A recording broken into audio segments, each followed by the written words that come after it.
I'm going to welcome him to episode 62 of the Car Podcast with Chris Harris and Friends, and he's an extra friend. Now, we're filming up north. We've had a bit of a day of it, haven't we, with the old Daimler? Yep. So the Daimler, sadly, has had a V8 ledge, has had a bit of a tricky day. We think it has an air leak, so it won't idle, and it's got a bit lumpy. Then the engine warning light came on, so we've had a bit of a day in the Daimler. A refined car usually turned into a cammed, lumpy American muscle car. Not all bad. So we might be leaving it up here tomorrow to get the train back, but we'll see how it goes. Thank you for joining us, Francis. It's an absolute pleasure to have you here. We're in the process of restoring a Class 37 locomotive. So our chat isn't really about cars, but he loves his cars. Big AMG man and other things as well. Obviously the Honda Jazz, which you know about. We had to drag you on here because you're here. So episode 62 begins with our agenda, which I never see. Now, this is why I've got Francis here, okay? Drive a slow car fast or a fast car slow. Clifford, I'm going to you first. It's 100% obvious that I'm going to say drive a fast car slow. No! Because A, that's all I can do. Well, I can drive a slow car slow, I suppose. But I actually love driving a fast car slow. I was thinking about this on the way home. And you know what? It's about men like things that have high levels of technical engineering and lots of lovely, amazing facts about why these things are amazing. And you respect all the engineers that have spent years and years designing the Rolex GMT Deep Sea that will go to 64,000 meters, even though you just take it in your swimming pool and you go to Sicily on holiday.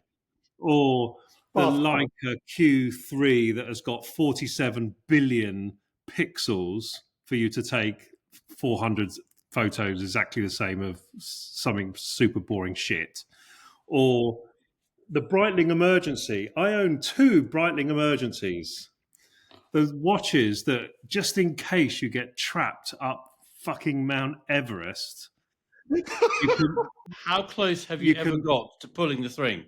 I've got close to my mate pulling it, pissed, in a pub in Portsmouth when I'm busy explaining how brilliant this watch is, that the RNLI helicopter will arrive in Albert Road in Southsea within 8 minutes if you pull the spring out of this thing. So I think we love, even though we never use 10% of these amazing things. The Land Rover Defender, the new one, it can go up at 72 degrees up a slope and not fall over or whatever it is. We just love that shit, don't we? So for me, who's just a massive lover of anything with 4 wheels, just because I've been lucky that I can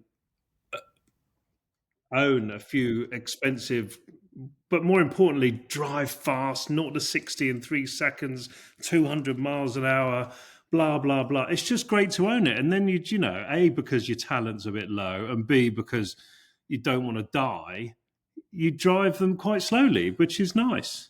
That is nice. It is one of the best openings we've had to a podcast. The fast car driven slow mantra, according to Neil Clifford. I'm going to put you on the spot now, Francis. Right, so slow car fast, fast car slow. Slow car fast. Absolutely. And I say that from experience driving my Nissan Micra 1.2S automatic from Frome in Somerset to where I used to go to sixth form in Radstock. And I knew the maximum speed I could take every corner on the way to sixth form. And it was such pleasure driving that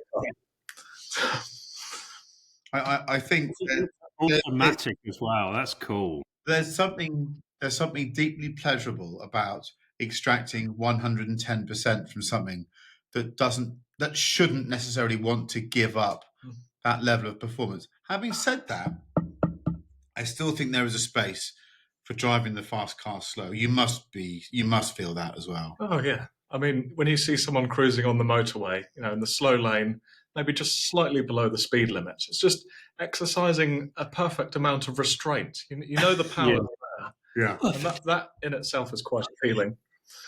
I love the word restraint. Yeah, I agree with both points. Chris Cooper, thoughts? I know where you're at because you're a psychopath. I actually think both are fantastic. I think both are fantastic. And I love the way, Francis, you put that, a perfect amount of restraint. That's a T-shirt.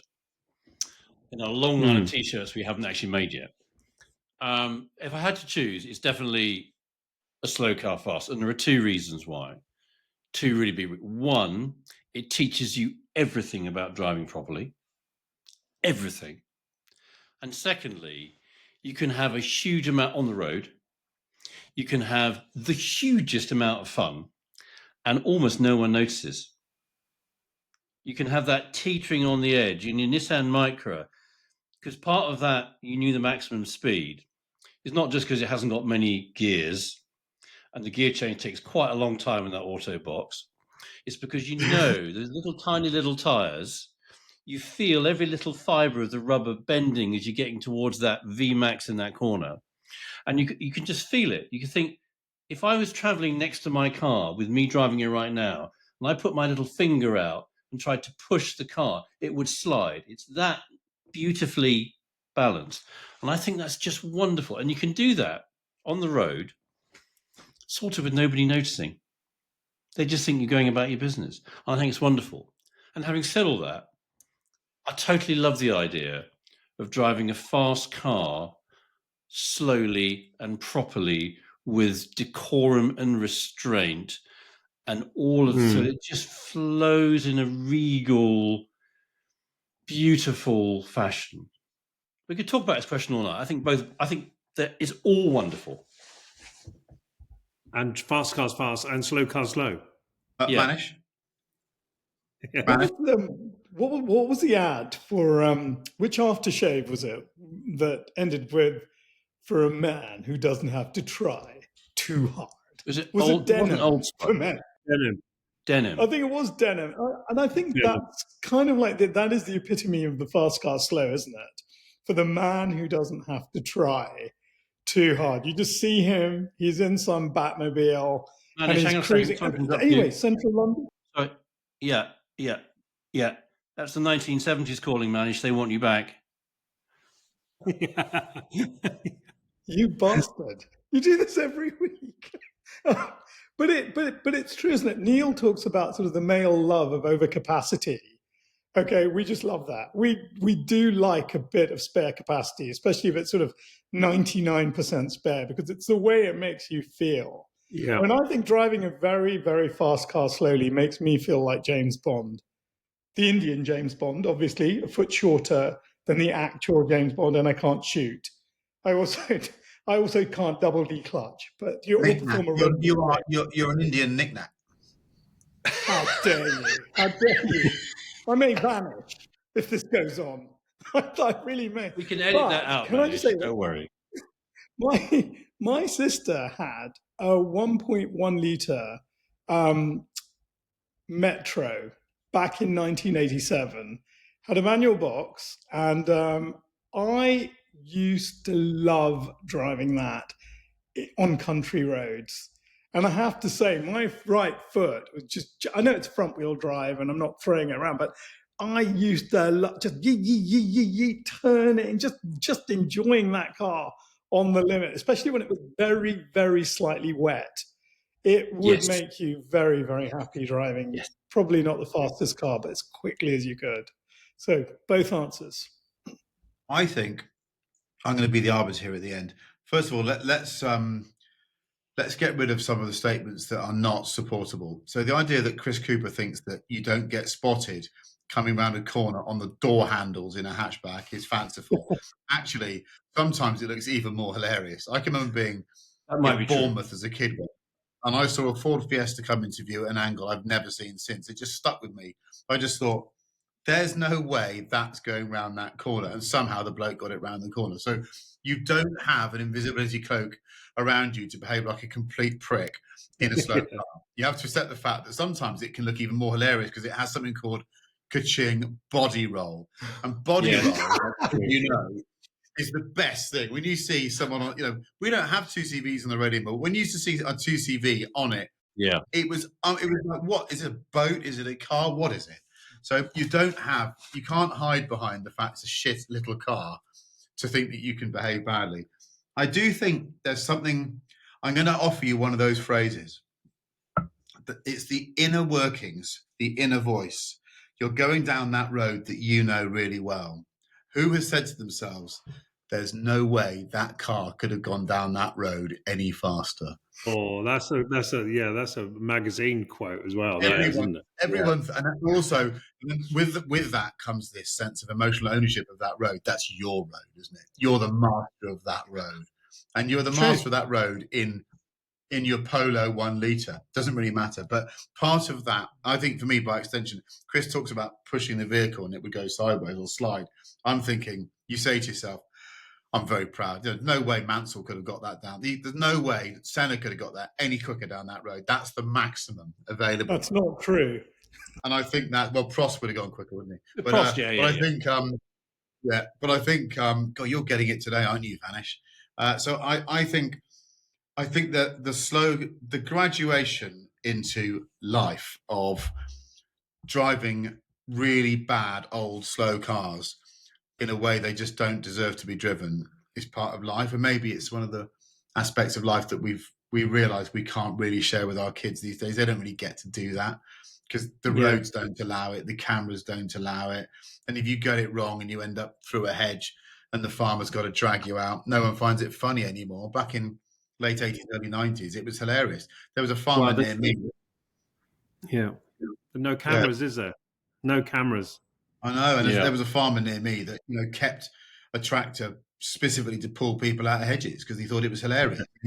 He'd offer you a cup of tea, ask you about the accident so he could laugh at the story and how fanciful it was, and then you go on your way. That was Somerset for you. Yeah. So I get it, but there is something. Francis made a good point. There is something about the fast car being driven with restraint, and I think what I like, and I rarely am capable of doing this, is being at the traffic lights in the Veyron when you've got the absolute tit in his Golf R next to you, and they want you to go. They want you to go, and you just give it the kind of off you go and just saunter away. I'd love to say I've repeatedly had that restraint, but I rarely have it. Normally, I'm like launch control. I'm going to bury you, motherfucker. But actually, I think it's important work. There's a loving. Yeah, it's important. What is encouraging for me, because I was cruising London very slowly, obviously, in a FF yesterday. I probably had 3 or 4, and we need to talk about this subject. Young people love cars. Yeah. Yes. The media loves to actually say that young people don't like cars. Young people love bloody cars. And the amount of brilliant sort of early teenager chaps going to school on their bikes going, rev it up, mate. Come on, give it. You get this. Let me hear it. Come on, let me hear it. I think that's just a sign for me that humanity is going to be okay, isn't it? Yeah. The young people are great. You're a young person. Tell us, is it true? I think it's absolutely true. Yeah. And social media has allowed car enthusiasts to share their spots of the day, to find their community and their hub. Yeah. Yeah. I think but that I feel so lucky to have graduated through that silliness stage, which now would be frowned upon, and probably maybe I would frown upon it myself. But when you talk about the drive to college and knowing that we all know that feeling, don't we? That was, and actually, if you look back, that might be the best of driving that you ever had, because it was uncomplicated. You weren't worrying about finance. You didn't have a child in the back. You weren't going to work. You didn't really care if you got told off. And actually, in a micro, it was never going to break down, was it? So, no, that might have been the best of driving, I think. Yeah. Right. We'll move on to the Aston Martin news. He's got to go and do some work. You can stay around and talk about Aston Martin if you want. People have to do some work, don't you? 8, I think I'll shoot. Okay. We've got him for 8 more minutes. Okay. So Martin news. So Aston Martin, there's been some emails circulating about a potential, I don't know what the phrase is, removing something being a public list, taking Aston Martin private.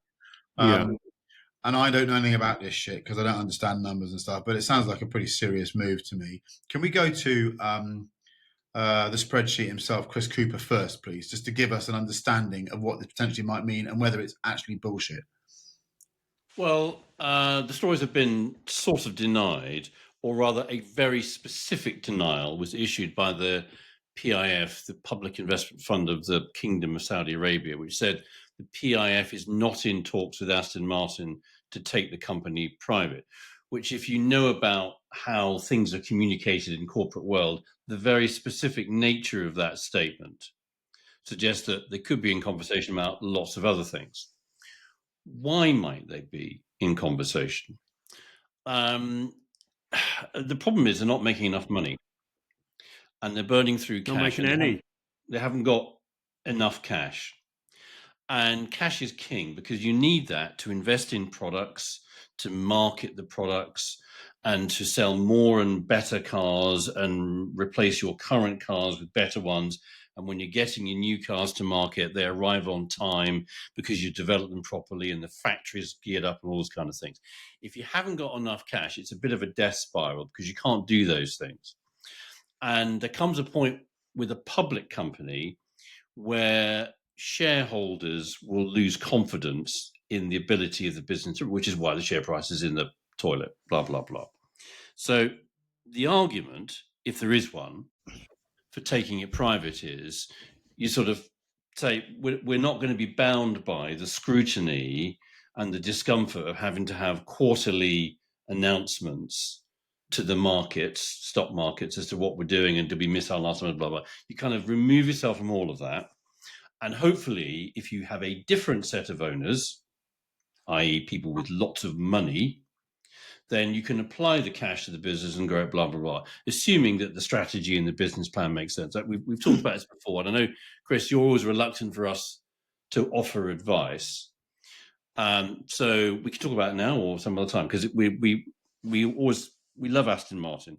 And on the subject of Aston Martin, I have found myself feeling more and more positive and protective in some way. It sounds like a patronizing, pompous thing to say, but when we had our 72nd edition of the premiere of the Luca film in Bristol the other week, I went to the Aston Martin. I'm really Bristol. getting it today. I went. You should have heard the stick I got before we started recording because I couldn't make my bloody speaker work, and I've been on my first holiday of the year, and Neil thinks I'm never at work. Not that I'm sensitive at all. I went to the Aston Martin. I went to the Aston Martin dealer in Bristol, and I met lovely chap Thomas and some of his colleagues there, and they had some older cars, some sort of heritage cars from 80s, 90s, and more. Some of the new cars. There's a Valkyrie in there as well, and they were lovely. They were really, really enthusiastic, knowledgeable, nice people. And I thought, it would be a shame to lose all this.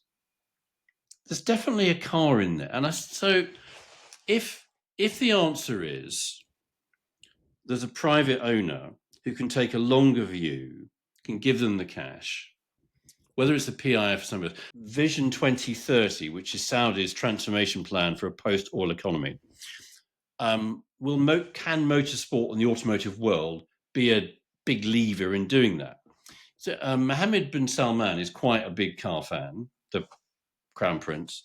The sports minister, Prince Abdulaziz, big motorsport automotive fan. And the Saudi motorsport equivalent thing that I sit on, Prince Khalid, he's also obviously big motorsport fan. And you can sort of see they want to create industry. Lucid has got a factory there. They funded that, blah, blah, blah. But at some point, to transform Saudi Arabia, they're going to need to more than just throw money at golf and footballers. They're going to have to build stuff, create stuff. I've got I'm allowed 4 more minutes of Francis's time, and I'm not going to have them with him listening to Chris talking anymore. That's very interesting. I love Mr. Cooper to bits, but I'm not wasting his 4 minutes. So, Aston Martin, you are, how old are you? 25? Correct. 25 years old. Could you buy one? And does the product lineup make sense to you? I would say that what I'm sort of defaulting to is my period of love for Aston Martin. And that was when I was walking down the streets of Notting Hill with my notepad and pen. I'd get excited seeing a DBS, a Vantage, a Vanquish. And the cars that I know then have the way that they've grown, the way that the Vanquish, for example, the way that that's developed. I feel like that honours what I originally fell in love with when I was a car spotter when I was younger. So I would say from that perspective, I get on with what they're currently offering, but I'm curious to see the Valhalla, for example, and how that works together with what they already have. Do you believe? I was disappointed you didn't mention the Rapide. The Rapide. I love the Rapide. Right, I love the Rapide. Correct. Well, I guess he's got a Rapide at the moment. Him. Oh. He's got like a 20 grand. I think it. Yeah, we talk about Aston a lot. It shows how much we give a shit about it. We do. We think it's wonderful. We care, yeah. I don't often get young person's perspective because I think we all view it as an old man's car, don't we? We think part of Aston's problem is you can make a Valhalla, but you still have the same old spitters buying it, but they'll just find it more difficult to get out of it. That's really where they end up. I think it is is it the Unkillable brand? What do you reckon? Unkillable brand? Yes, yeah, Unkillable, yeah. Yeah. It's 100% going to go private. It was the share price is 99% down, I think. Yeah. You know, I think it's a brilliant brand.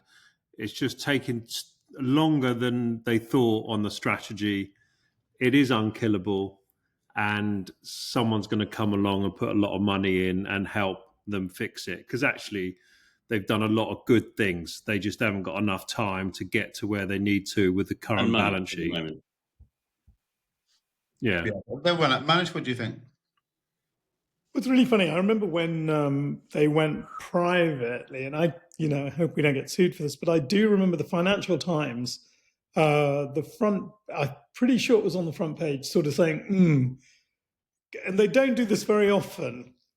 Like, would you really buy shares in this? When it went the IPO, you mean? Yeah. Yeah, and I'm paraphrasing, but I remember there was a lot of cynicism around it. And if you just look at the share price since then, it's plummeted.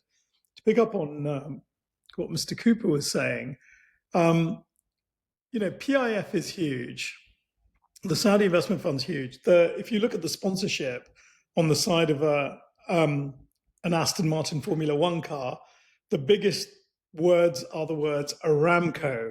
Yeah. And Lawrence Stroll's a pretty formidable man. He has amazing relationships in Saudi Arabia. Their national petrol company sponsor the Formula One car. This is a drop in a drop in a drop of an oil well for Saudi Arabia to buy. And I think exactly as Neil says, with a value today to take it private of when did it float? 2019, wasn't it? Something like that.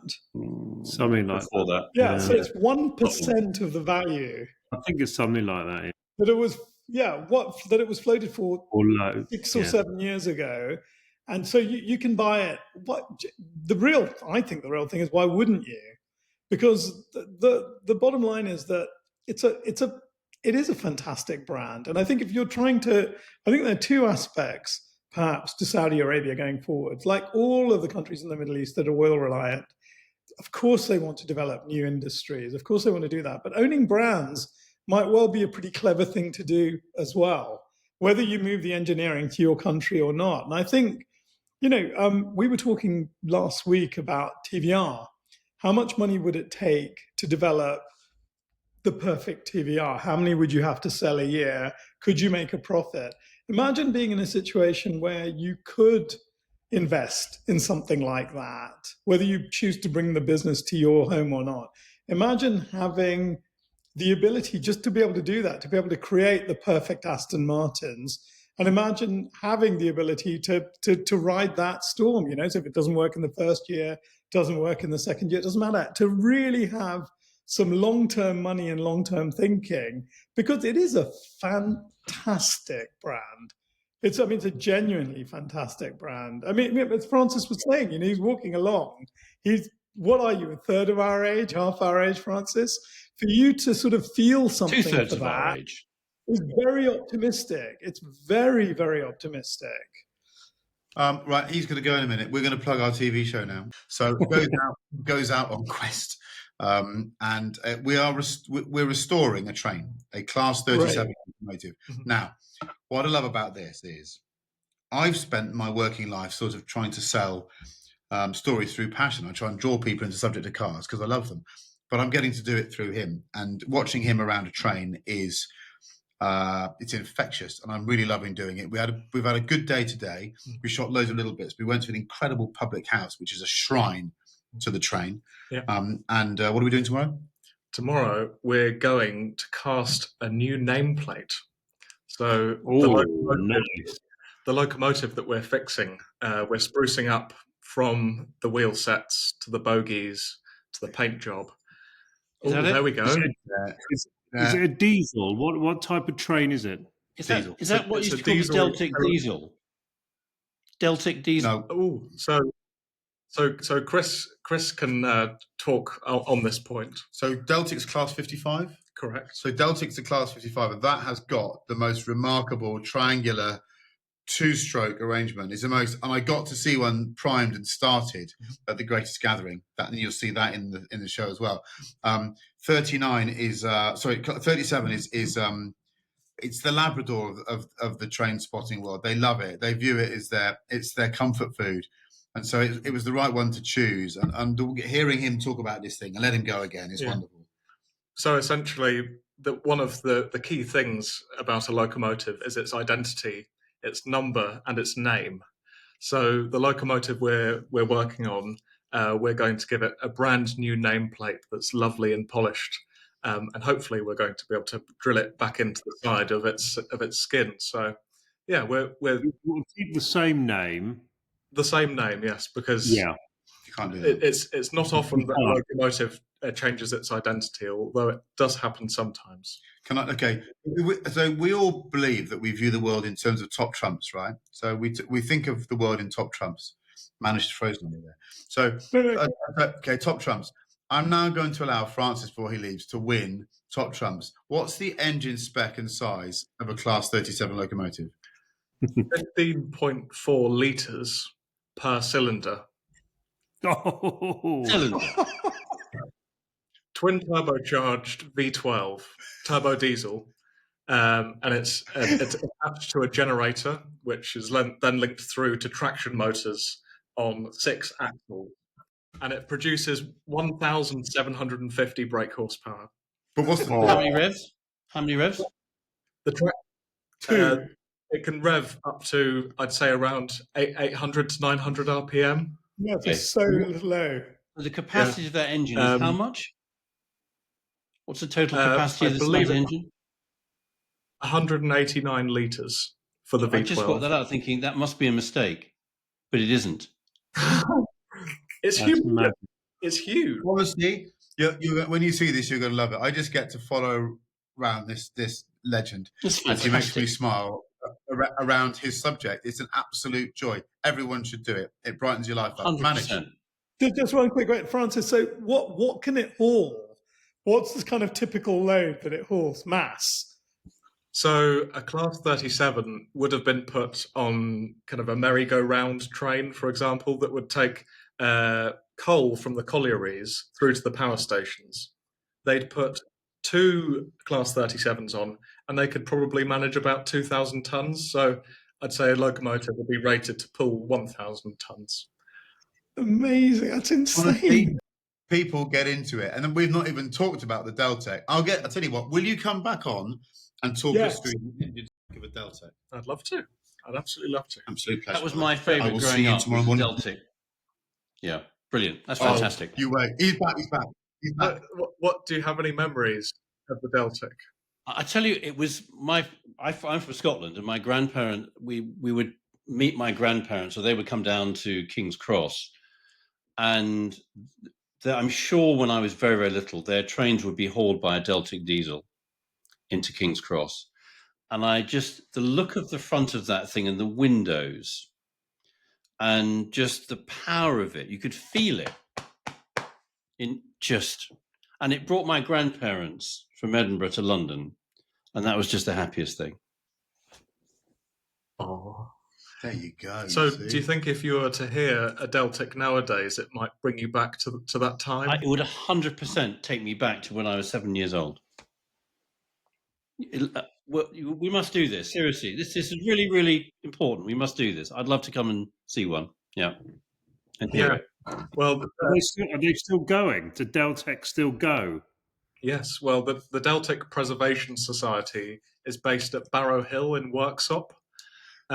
So they have 3 Deltics in operation.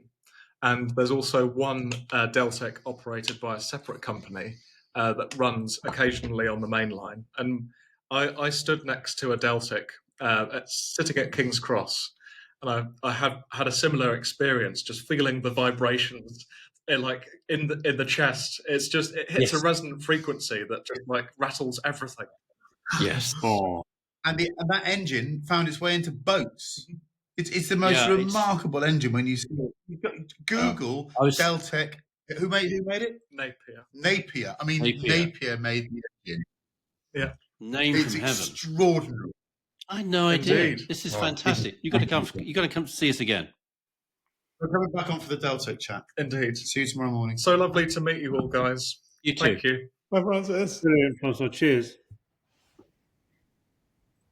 He's putting the chair back. Very polite young man. Right, what are we moving on to? We've sort of done that. So before we finish the Aston Martin thing, can I just ask? Don't forget your bag. Have fun. Night. Bye bye. Can I just ask? Who's sending these naughty emails out? It's all being done deliberately by rivals. Is it being done by people that have a vested interest in this thing going private? But what is it? Why is this out there? Why is the impishness being circulated? I would have thought it's the latter. I would have thought it's the latter. Gossip. One of you. Journalists, gossip. I don't think it necessarily would be competitors, really. I mean, it could be PIF, couldn't it? Inside job, bankers.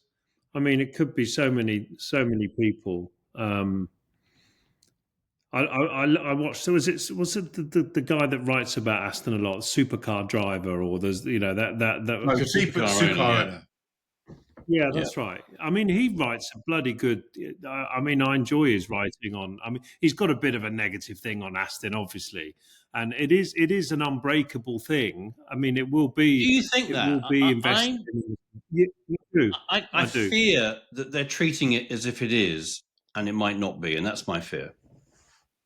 I think there's a lot of money in the world now that is happy to put its long-term money into brands that are very, very historic and valuable, because you can't make Aston Martin again.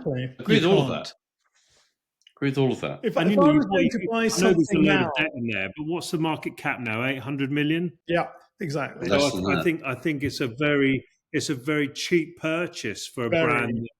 Very cheap. The only time I've ever thought that you could break Aston Martin, when I thought I saw a chink in the brand, was when I saw Chris Cooper driving his DB9 Volante, and I thought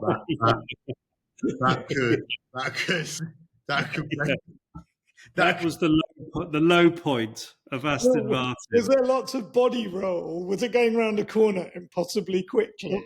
Although I have to say that automatic gearbox. The automatic gearbox on the Rapide is much better than the journalists said, in my view. Did it? But where were you on steering feel and tyres? It feels like a fucking F12. They all feel the same. It's not if you change the tyres, Neil. if you just change the tires, it feels completely different. It just feels fucking great. It just feels great. You can't tell the difference. I wish that were true. Can the budget repeat stay within? Can the budget repeat stay within the broader family of the podcast? You can't let it go. I need to live with this thing for a week at least. Yeah, you have it. Yeah, it's called in the circles. It's called the boomerang because I've owned it twice, and then a bloke bought it on the basis that it was cheaper to go and do the NC, whatever it's called, 500, than rent a car. So he just owned it for a month and then gave it back to the guy who then sold it on again. Then it ended up on some unknown auction site. And then my mate bought it. And then I bought it off him, even though I'd owned it before. And when I owned it before, I never saw it. So that we need to do a little film on this because it's a beautiful Q green. It's nice colour. Not Huey green, Q green with chocolate leather. The spec is very good. Yeah. I like the sound of it. And also like a Fortnum's mint. Yeah, I like it. Name me another V12 4-door car that's that pretty you can buy for 20 grand. And you can't sit anyone in the back of it. It's a shooting fucking brake. You just put the seats down. You can't name me another V12 4-door car for 20 grand. It's a gorgeous looking 20 car. grand either. Daimler double six. It will be in a few weeks. I'm going straight to Cooper for this next one, all right? Brilliant motorsport events in the UK to go to in 2026. Straight to Chris Cooper, please. I've got two suggestions. One is a fantastic spectator spectacle, and one is something everyone can do. Okay? Get your little pencils and stuff ready in a moment. The spectator event, I kind of I'd always sort of thought, really? Santa Pod, drag racing at Santa Pod. Oh my giddy aunt. Top fuel dragsters. There's probably only 3 or 4, half a dozen in Europe. There is a peculiarly Scandinavian interest in this. A lot of female drivers, in fact, 3, I think, out of the 4 or 5 drivers at Santa Pod for the European finals in the UK in September this year were women. And I think part of the reason for that, if you go there, you see this, is that drag racing is a family affair. So kids, grandkids, brothers, sisters, daughters, sons, they all get to have a go. And it's not just for the boys in the family, it's for the family. And I think there's a lesson for lots of sports, particularly motorsport, in that. The top fuel dragsters, I will try and post a link to sort of one of the films of these. They're 10,000 horsepower. Yes, they're extraordinarily fast. But just like the Deltic diesel we're talking about with Francis a moment ago, the thing that gets you is the shock to the body when these things fire. You can feel the air. You've almost got to hold your breath, because if you don't, the air in your chest cavity would be beaten out of you. Just the spectacle, the violence, the impact of that thing launching and going is just amazing. So, I mean, the day at Santa Pod, I think, is lots of motor venues are really, really busy. But I think Santa Pod is right up there in terms of the busiest motorsport venue, sort of almost anywhere in Europe. It's brilliant. Really? So definitely, the European finals is the blue ribbon event in September. FIA European Championship finals is brilliant. It's a real spectacle. You can go and see everything. Go into the paddock. It's really friendly, really welcoming. The people at Santa Pod in Bedfordshire do a brilliant job. The other thing is, and I put my little Motorsport UK hat on for this point, streetcar. Streetcar is motorsport we can all do in your road car. There's kind of 3 different types of it. It's basically either an auto test where you only use forward gears, so it's a car park or a big specimen of land, whatever. It's brilliant. You can get your competition license, like Chris and I have got. Get that little sticker Motorsport UK will give you, so you can put your sticker in your window of your car that says Motorsport UK competition license holder. Feels brilliant when you put I've that got in. I've got a competition license, by the way. Just You have? assuming you two have got it. Yeah, you have. You got a Clubman. Is it Clubman you got? The basic one. The basic one, yeah. There's like an off-road version of this as well. So farmers' fields, whatever, where you can sort of do. It's a bit like rallycross. It's brilliant fun.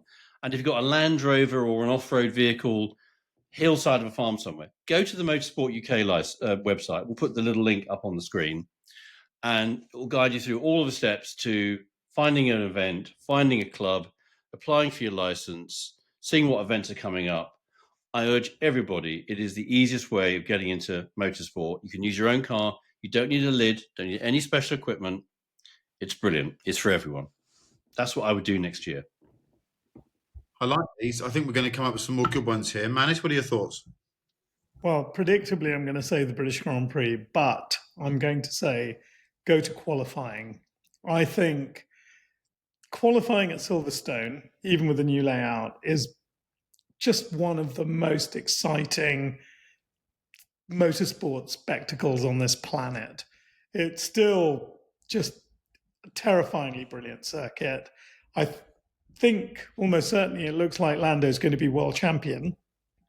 So I have a feeling the atmosphere next year, yes, I think the atmosphere next year is going to be insane. If we have a British world champion and you go to qualifying at Silverstone, and if that McLaren's quick next year, and I think it will be, it could just be one of those days you just remember and tell your grandchildren about. I think it's going to be absolutely wonderful. The other thing that I've done once, but only in a semi-detached way, and I'd love to do it properly, dress up and really enjoy it, is to go to the Goodwood Revival. I've never really done that, and I think everything about it. I totally, the caveats about it being probably very crowded, blah blah blah blah blah blah. It's brilliant. It's brilliant. Exactly. I think the idea of dressing up and celebrating cars and that sort of the heritage of it's in some ways it's exactly what this podcast is about. Do you remember a TV show called Banachek? You're probably too young, I remember that. But there was George Peppard played a kind of private detective and antiques dealer. And he gets asked a question, why do you like the past so much? And he comes up with this great line. He says, if you assume that there's the same amount of good and bad in the present as there is in the past, there's so much more past than there is present. And I guess for me, that's the whole point of the revival. If we can go there and just celebrate the bit of the iceberg you never get to see, it's a happy place. So taking you next year, Manish. Well, let's just go. Anyone that gets bored with Goodwood Revival is bored with life. Frankly. I agree. I completely agree. It's fucking great. I'm in. I'm going to go for. I'm going to go for Neil Clippers. You know what? I don't know what events are going on, but I will say one thing, and we should have a monthly update from Mr. Cooper on this. Good idea. To tell us all, because I think we should all be a little bit more imaginative than we are. I kind of actually remember, Chris, where we were talking about this, and we were talking about rallying. And I didn't know, they clearly might need a little bit of help on marketing maybe, that the RAC rally still exists. Roger Albert Clark. I thought it sort of ended in sort of Ford Escort BDAs and Kagul padded coats. Yes and when no. I used to go with my brother. But I'd love to go with a big flask of tomato soup and stand in a forest and watch the RAC rally. Well, you can do this weekend. It's this weekend, isn't it? No one knows about it. Does everyone know? Everyone knows about it apart from me? No, you're quite right. We need more marketing for the rally people, because that has got to be surely an amazing spectacle. I did used to go with my brother in the literally in the end of the 70s, 80s with Roger Clark and all of that shit. Brilliant. Mark of a man. Yeah. Yes.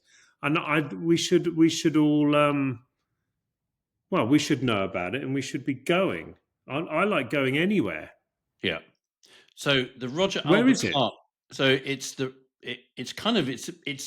sort of half the route of the old RAC rally, which you're talking about. It's now an historic rally, not part of the World Rally Championship. But fingers crossed, good news. Some of this is in the public domain. Motorsport UK has been working with local authorities and government in Scotland in trying to create a plan with the support of the World Rally Championship promoter to have a British round of the WRC, hopefully in a couple of years' time, hopefully somewhere in the northeast of Scotland, near Aberdeen. That would be great. So fingers crossed, a lot of work required to do that. But the Roger Albert Clark, RAC for short, to play on the initials, is this weekend, and it'll be all over social media. And I think right now it is the biggest spectator rally event easily anywhere in the UK. It's fantastic. Lancia Stratos's, TR7 V8s, Mark II Escorts, wonderful. Where is it? Where? It's in South Wales, Mid Wales. It's on the borders, Cumbria. Shit. It's amazing. And I should be doing it, and I'm very, very gutted that I'm not, and I had to drop out. And I apologise to all involved, and I'm spectators. If you were to come and see Little Brown Man, I apologise. You got some much better drivers to see instead, and I will do it next time. But this time wasn't going to happen. Either they haven't got enough money to market it, or I don't know what the other reason would be. I mean, that should be someone's marketing should be coming at me on that and telling me to go in do fact, that. It's an event for competitors, not spectators. It's just it happens to be an incredible spectator event. But really, you're running. Last year they ran a stage that was nearly 30 miles long. One stage. That's like an entire event in one stage. It's so I agree. So we've got those two. Let's do that. I'm going to add a couple. A few years ago, I did a story for Top Gear in trials, the VSCC trials. I think we're always looking for forms of motorsport that are fun, that you can do with friends and family. And I just saw people bumping up and down in other people's orchards, sliding around in old cars, and I just saw a lot of really, really happy faces. And you could buy a vehicle that would be great fun and competitive, I don't know, for less than £10,000, and you got a chance of probably winning things in it if you turn up with the right people and you get your whack your bum down technique all right. A friendly bunch of people, and it was a lot of fun happening at no speed whatsoever. So that really stuck with me. I'm not going to say the Isle of Man TT, because the Isle of Man TT is the only thing I will always go and watch every year from now on. If I was given one event, it'd be the Isle of Man TT. But I would say two wheels. So I'm going to live this as if I'm going to channel my own behaviour for next year. I want to go and see a round of the British Superbikes actually on one of these competitive circuits, because they don't hold back. And it's a great spectacle. BSB, people a bit worried about grids and stuff. I want to show you some solidarity there. I think the riders are mega. You got your David Todds and your Hickmans and your Illiers and you've got everyone. You've got Dean Harrison. There's a lot of the TT riders are there. They're all freaking legends. And the idea of seeing them on sort of short tracks, swapping knee sliders and paint, appeals greatly. So those have been my two.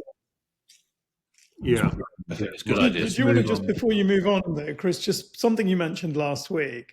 I think we should all four of us definitely go to Festival of Remembrance.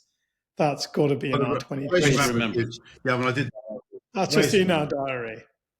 Yeah, when you see that, when you witness that service, my lord, that is something to behold. Okay, kit cars, can they be cool? Neil Clifford.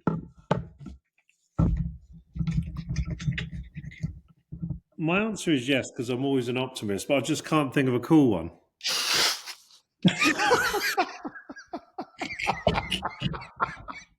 know what I mean? I don't want to be fucking negative, because if all you can afford is a kit car, or not about the money, you just love building stuff. So you're very, you love Meccano as a kid. You're over your Lego. You're like, fuck it, I'm going to build for 4 years a kit car in my garage. Great.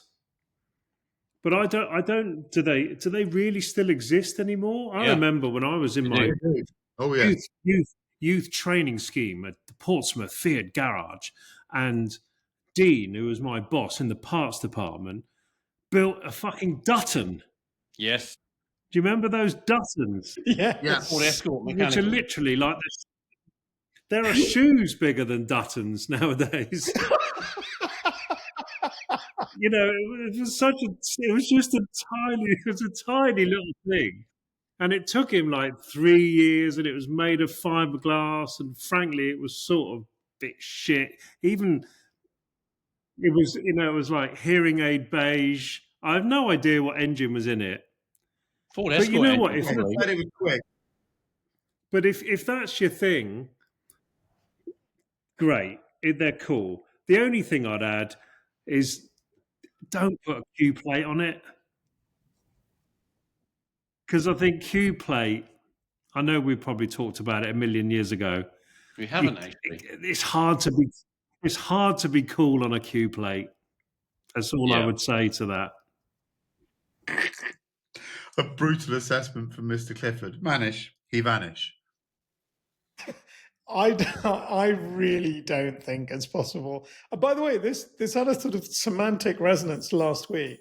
What's a continuation car versus a Restomod? And as you pointed out, Restomod is something that someone can just buy and do whatever with, whereas a continuation, perhaps a manufacturer. Yeah, exactly. Yes, but I found this, and this is really for Mr. Cooper more than anything else, but it's the Cav GT. Yeah. Right, that is the Cav GT. In Golf, this is basically, this is a Ford GT40 in kind of Golf car. I mean, that's not cool, is it? What though? I've been looking. I'm interrupting. I do apologise, but I'm going to forget. I know it's maybe calls the wrong word. A Cobra. Yes. And I know there's so many different levels of Cobra. You go on Car and Classic or wherever. There's some for 20 grand, 40 grand, 70 grand, 100 grand, 200 grand, 300 grand. There's a million. You don't understand any of them, do you, really? But even a shit kit car Cobra, it's going to be good, isn't it? It's going to be cool to drive, isn't it? So it's really, this is a bit like driving a fast car slowly. It's about what you're really trying to say about yourself. And I'm not sure that camouflaging, I don't know, Volkswagen Beetle chassis with a Lamborghini Countach body is a very good idea. I'm not convinced. I don't know what it says about you. I mean, there is some stunning crap out there. And I was thinking, actually, there's one possible subtle exception to this. In Miami Vice, they used a Corvette, didn't they? The Z3. For the Daytona. They had a guy build that Daytona body. Yeah. Right. In fact, they had two. I remember they had two because one was for kind of the close-ups and the other one was the action sequences. But even that really wasn't cool, was it? And then Ferrari eventually gave them a Daytona, I think. They said, yeah, you can have one. But I think maybe the kit car guy, though, and we should also say there's probably the kit car girl. Yes. Maybe they just don't give a fuck about what we think. I completely agree. That's what I'm saying. It could be exactly. That's cool in itself, maybe. But they must give a little bit of a shit about how we think, because the kit looks like something normally. It's trying to make a kind of statement. This for a statement.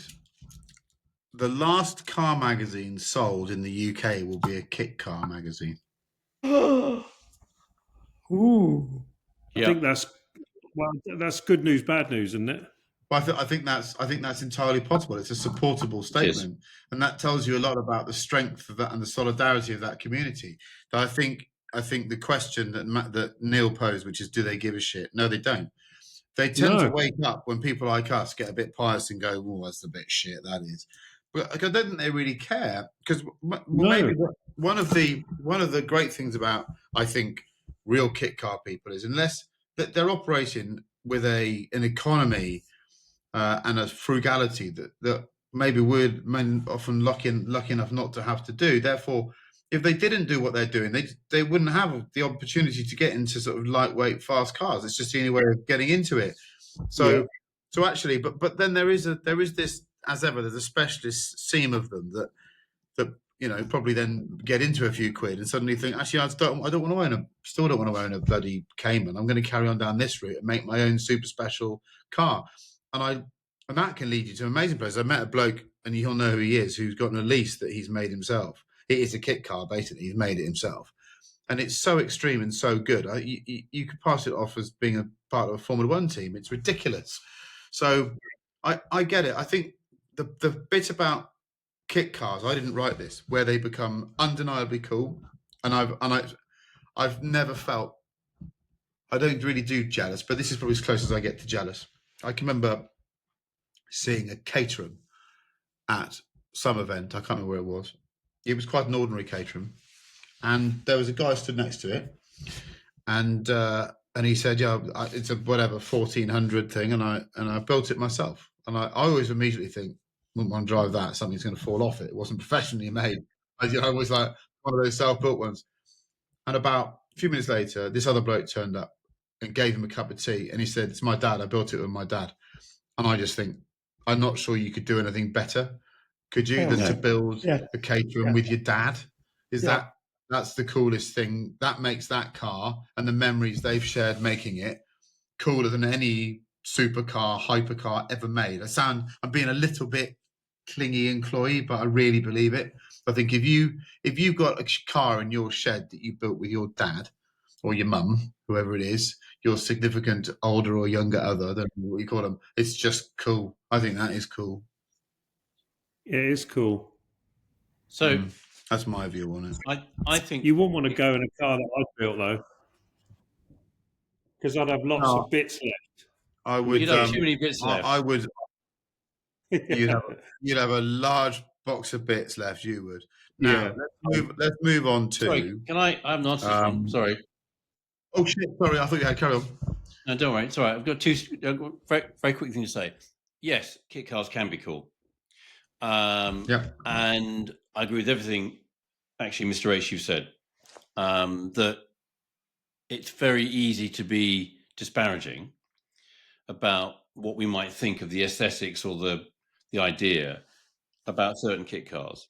The best kit cars,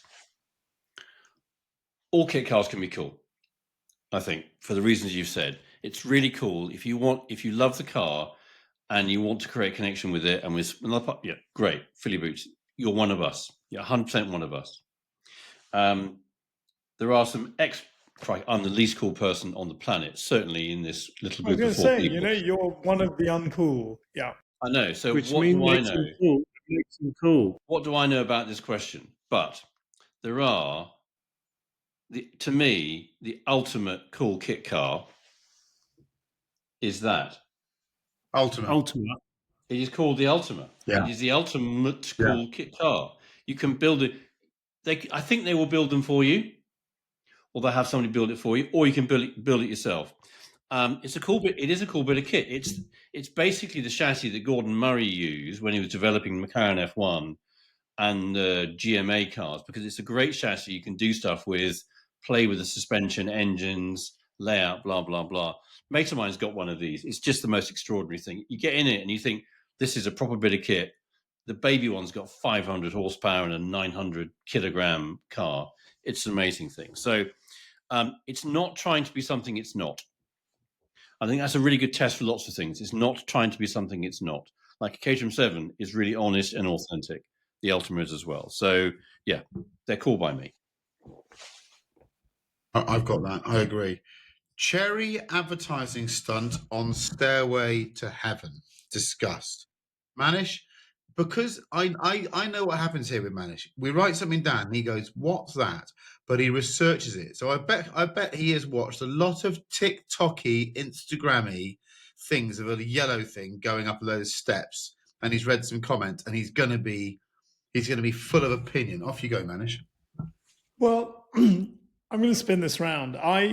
Yes, this came up on my Instagram. I saw this yellow cherry going up. I didn't know there was a stairway to heaven in China, but it was certainly a reverse into hell for the poor Chinese. I mean, this yellow cherry is going up. It reverses. Someone tries to correct. It doesn't correct. It smashes into what looks like a rather beautiful stone balustrade, and it stops. And I saw that on Instagram, and I thought, what's that? And didn't think about it. And today, Mr. Cooper sent us both the short form and the long form, rather wonderful Land Rover film on how this stunning hybrid Defender does what are they called? What's it called? It was a hybrid. No, Range Rover I know Sport. the Range Rover Sport. Sorry, no. What's the name of the road called with all the switchbacks in China? It's called the Snake. The Dragon Road. Snake Road. The Dragon Road.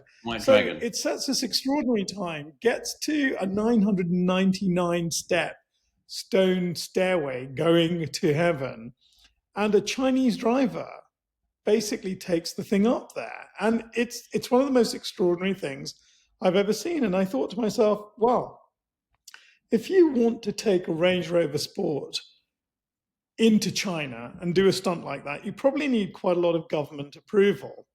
And I thought the guy who was driving it, he was also Chinese. And I wondered whether this was a marketing exercise by Range Rover in China. That's what I wondered in my soul. Do they want to sell more of these in China? So they put this fantastic Chinese driver in. It succeeds. It's fantastically emotional film. It's very well put together. And then if I was the Chinese government, I would feel quite embarrassed. I mean, I would sit down and I think, well, hold on.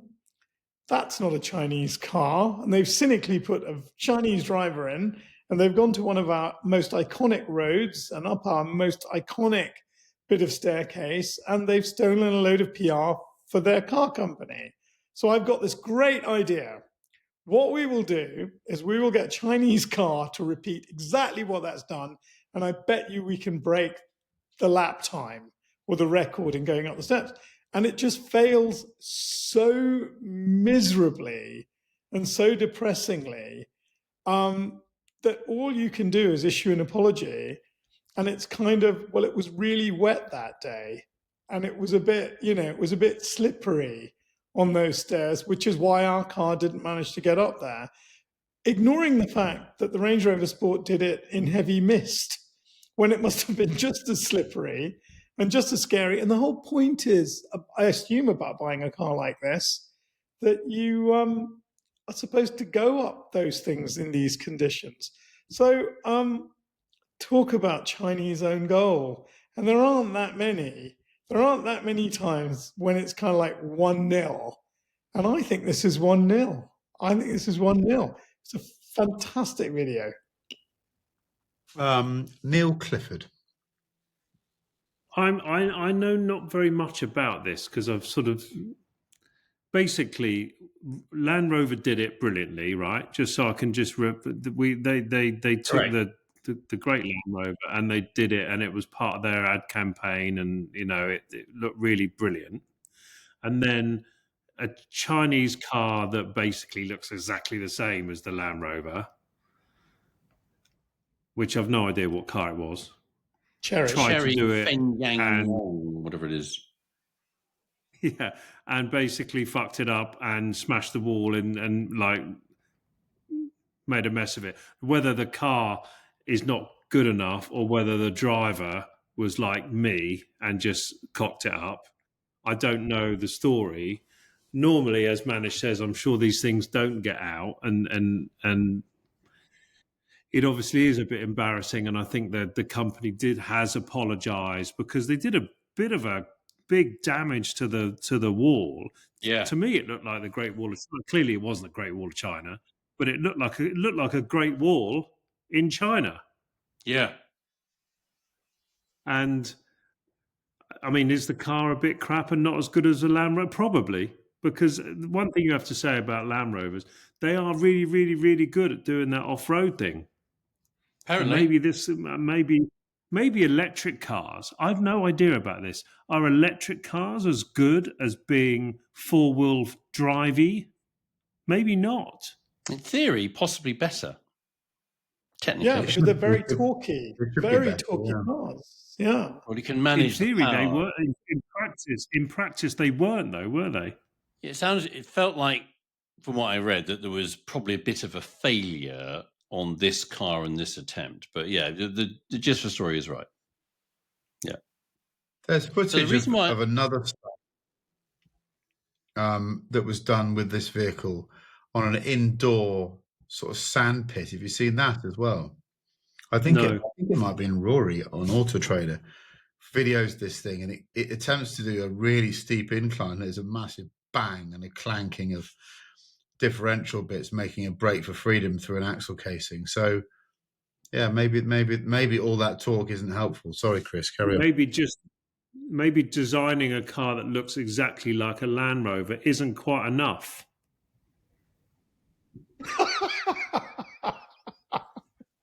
Maybe you've got to do the inside bits as well. Maybe it's complicated. Neil, that's the whole point. No, it just goes back to your first point. Men buy things that are over-spec'd, and I think that's the whole point. I think the Chinese car is plenty spec'd enough for most aspects of male life in rural China. I think the problem is when you bite off more than you can chew by getting a massive film crew with 20 drones and a load of people videoing you up a 999-step staircase. That's where it goes wrong. There's a bit of pressure on. Yeah. Exactly, it goes wrong. I chose the subject, for there were two things that were in my head when I chose this. The first thing was, it was a really good example of how somebody else's actions can end up being the greatest celebration of your own business or your own product, sort of by accident.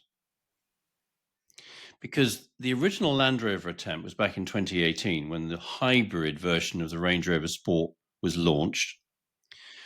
And it was quite well publicized at the time, but then disappeared quite quickly. And then a Chinese manufacturer, Chery, came along. And my understanding is of what went wrong was that, and I think this is true of the Land Rover attempt as well, it's 999 steps, sort of at a 45-degree angle. So if it goes wrong, you end up tumbling down quite a big hill, and that could be quite ouchy if you went wrong. So in both attempts, they had a steel cable attached the whole way up the center of the stairway, and there was a fitment underneath the car which basically clamped the vehicle to this cable. And in the event of a mishap, some sort of locking thing would just stop the thing from just tumbling down like a child's toy being thrown down the stairs at home.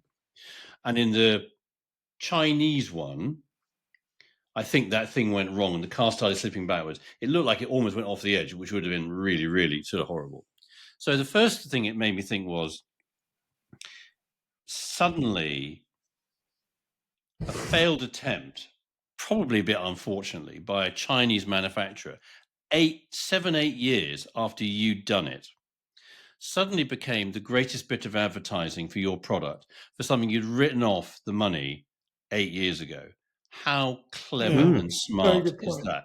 Land Rover followed it up, because it's been all over the internet and social media the last few days.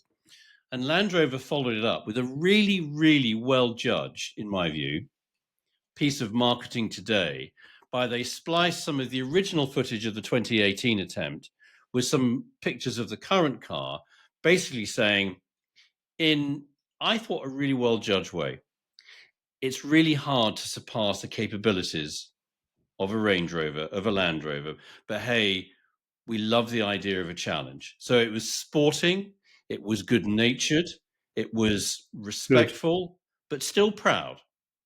And when you went back to watch that original 2018 film, I did this afternoon, which is why I shared it with you guys. In a time in our little country, in our little island, where everything feels quite hard and stressful and difficult, and people are unhappy and crotchety, and there's lots of tension in the country. That film about a British product and brand, the Land Rover, the Range Rover Sport, was made in a beautifully understated. There's some great Birmingham accents and sort of understatement and humour in there. There was a bit about, I'm trying to think of a better expression of, there was a bit of hands across the ocean with the people of China and the respect for this extraordinary stairway to heaven that was constructed God knows when, with Chinese commentators and stakeholders and locals and the Chinese driver. And it was bloody fantastic. It it made me really proud to be British and proud of what our country can do. And it felt just in that little moment of that film that maybe it was like this 2018, but it just felt that what Land Rover did in China with the Chinese at the time was just wonderful. And it made me really happy. And I thought that was a really important buy a Cherry, buy a Land Rover. Go and buy a Land Rover. Honestly, all afternoon, all I've done is looked at 2018 Range Rover Sports. Go figure. There's something that doesn't stack up to me. So this is a car. It comes from a country that has proved itself to be the master manipulator of every single news channel, the dissemination of any story of any piece of news. Why does it allow imagery of its vehicle looking utterly feckless, and I use that term deliberately, on one of its most famous landmarks? I thought it was AI generated to start with. Why would you allow that to go out? Why were you allowed to be circulated? I don't get it. I mean, it's a weird one. To punish the CEO. Yeah. Is he being caught with his trousers down? It was just, the whole thing's ridiculous. Or is it a rival Chinese, just Geely gone, lads, we've got the film, get it out there. But it is. I've not seen anyone release something as ridiculous as that since Mercedes-Benz put a picture out of an A-Class on its side and an elk walking off to have a shit. Do you know what it reminded me of? It reminded me of that. Remember the second Iron Man film, when Tony Stark is invited to the Defense Select Committee to talk about, are you Iron Man? Can we have the Iron Man? And he shows these pictures of Sam Rockwell's rival Iron Man company producing these Iron Man things, which are going berserk and shooting people and falling apart. It was exactly like that. You're right. I mean, the best one ever was the Volvo self-parking car all those years ago when they did a live stream on the web. So we're so ahead. I saw that with the CEO. And they said they put the CEO in it, and it went, and it came. No, that was Mercedes actually at the Frankfurt show. That was good as well. But we all watched this live stream in the office of this Volvo to do a reverse park live stream, fully autonomous, and it arrived, sized up the two vehicles, and just smashed into one of them, then drove off again. It's like it sort of decided to scent mark the front of the car like a pissed off tomcat and left. Right, let's move on to our two-car garage for today, which is follows. Here we go.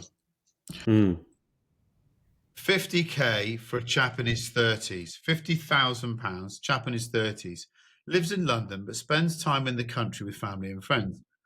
He wants a practical, small, yet fun car for both the roads of London and country lanes in the arse end of nowhere. He also wants an older, practical off-roader that's both cool in London and not useless in the countryside. This bit's quite useful. He's mechanically able as well. It means he can have more interesting stuff that might break down occasionally or not occasionally. I rarely go first, but I'm going to go first this time. Great. I haven't done it yet. I know. Good. You get.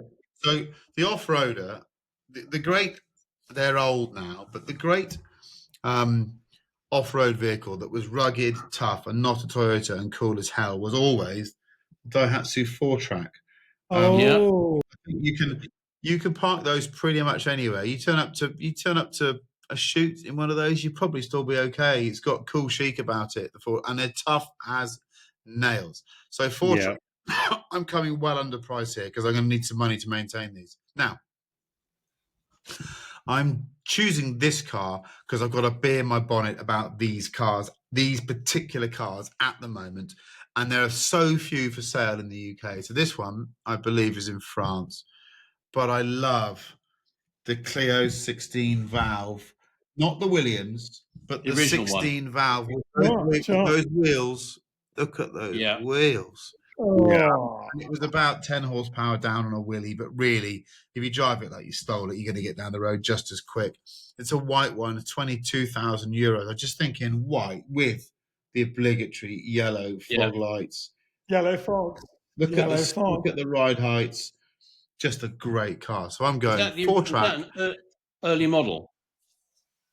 Yeah, that was the first generation. Then they had a second generation, was nothing like as good looking as that. I think they're very crisp, those cars. So, Chris Cooper, to give Neil Clifford some more time to do his homework, you can go.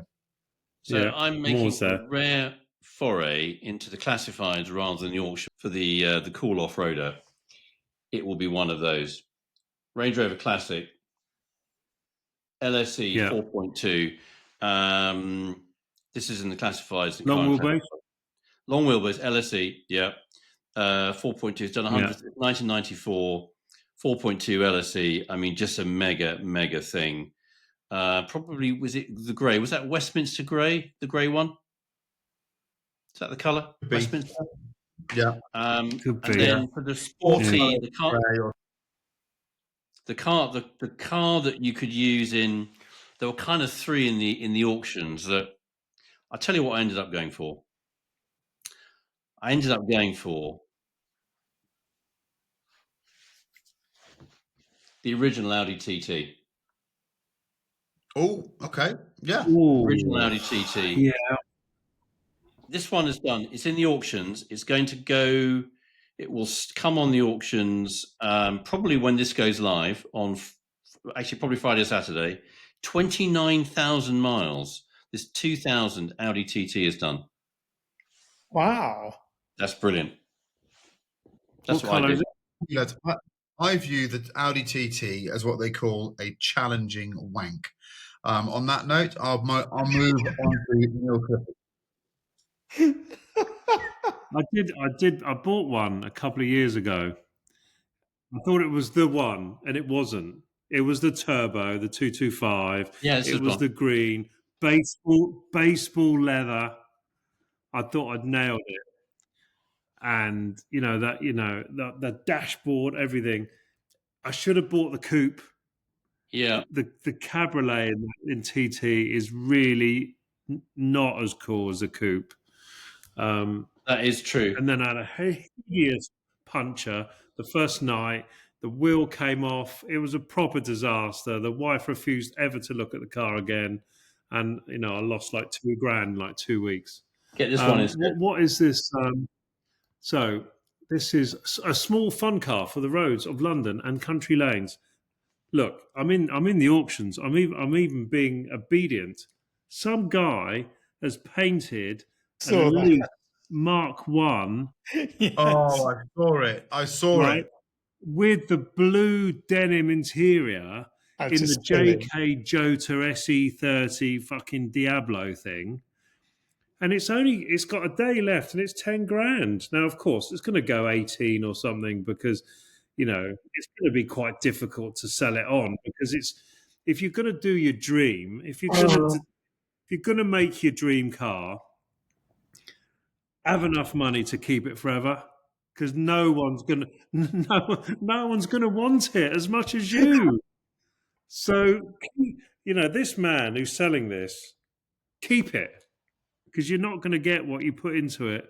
But it is bloody fabulous. Look at that one-off color, and then I'm being more sensible than Chris Cooper, which I know is very, very difficult. But everyone raves about the Range Rover 322. Like 5 years ago, they were like $3,000, weren't they? They're now like 19,995 because the Queen saw it once going down the mall or whatever. And when I'll have it, we're all raving as though this is the absolute number one Range Rover. It fucking isn't. What's it? 405, isn't it? 405. The 405 is the one. Yeah. The 405 actually is the one because it's as attractive. I think 322. Okay, you can listen to Harry and but I think that this, because it's got a little bit more modern. It's much nicer to drive. It hasn't got the clunky suspension. As long as you get it serviced at a proper dealer, so it hasn't got all those bumps and horrible tough suspension. This is in red, very rare in red. I was going to say it is clear glass, Mr. Cooper. It is clear glass. And it's only like 25 grand. The Lotus you're going to get to 15. You got 10 grand left for I don't know, fixing the Lotus probably. I would respray it. What do you mean? No, sorry. Right, you choose two cars. Leave the Lotus alone. So I'm going to go a little bit of old money Kensington. There's a Series 3 Land Rover. Can you see that? Yeah. I think that's beautiful. You park that in Kensington or you park that in wherever. Can't drive it anywhere though. No. You're a Sparky. Yes, you can. It's a beautiful car. And my London Daily, my stepmother had exactly this car. I think this is GTI Mark II 16 valve. No, nice. I saw that. Look at the colour of that. You know that proper deep metallic with the red stripe. They're the two. They are the two London cars. That just screams aristocracy. I think that's a really. I was really jealous because I was a grade 8 company car guy, so I could only get the Renault 5 Turbo. But the senior merchandisers, they could get the 16 valve Golf. Yeah. What? And it was, I was really, I was very happy with my Renault, but I was really jealous. 16 valves in 1990. That little badge and the key had a little 16. Yes, and the little. You could get the 8 valve. The company car scheme I was on, you could get the 8 valve, 205 GTI, 16 valve. That was like managers. No, it was a next level up, 16 valve. Yeah. I think, I've got a mate who's just found one, 50,000 miles from new, 2 owners, the rare blue. There's like a metallic mid blue. That's this very sort of sapphire blue. No, he's bought it. And it will outlive you. It's a fantastic car. Right, let's move on to some music. So, Manish can go first. You like a bit of music, Manish? Well, there's a Jimmy Somerville song, which I remember hearing when I first came to London, came to clinical school, and it sort of summed up London in the kind of late 80s, early 90s. It was so crazy London at the time. It was just reimagining itself. It was really being reborn. And it's called Heaven Here on Earth. Jimmy Somerville, Heaven Here on Earth. It's a beautiful song. Okay. I'll pass over to Chris Cooper. This week, the song is My Friend by Groove Armada. Just a wonderful, upbeat, just want to go and drive. Neil Clifford. I'm in the 80s as well. We're all a bit old farts, aren't we? But, no, that was 90s, wasn't it?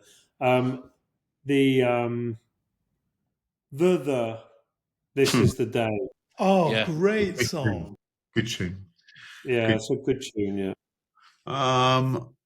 We don't have enough of this band on the podcast because they're probably viewed to be a bit simple, but they're not. They're just fun. And my God, actually, they make really good tunes to just wobble along to. You don't have to go too fast or too slow, but you put the lovely Madnesses Our House on, and you'll have a happier journey.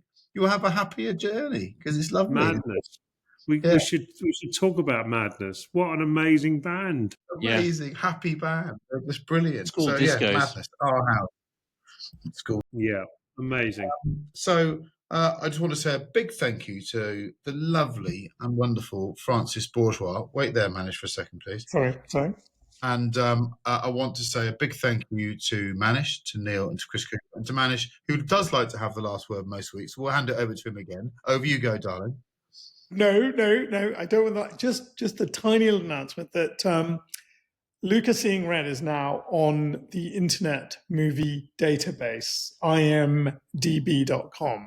And you are allowed to log on, create a little account, and just rate it. You can give it 0 or you can give it 10. And you can even leave a little user review. And the reason why I say this is because I think if we can get to about 1,000 ratings or user reviews, you have a much, much higher chance of a general release, because movie companies do look at this. They look at the numbers, they look at the reviews. So if anyone has seen it and would like to log on to imdb.com and say what a load of shit or most amazing film I've ever seen since 2001: A Space Odyssey, please do, and just give it a number. Thank you. Will do. Interesting game, that one. Be kind, people. Be kind, please. Just remember, we'll be back episode 63 next week. Bye-bye.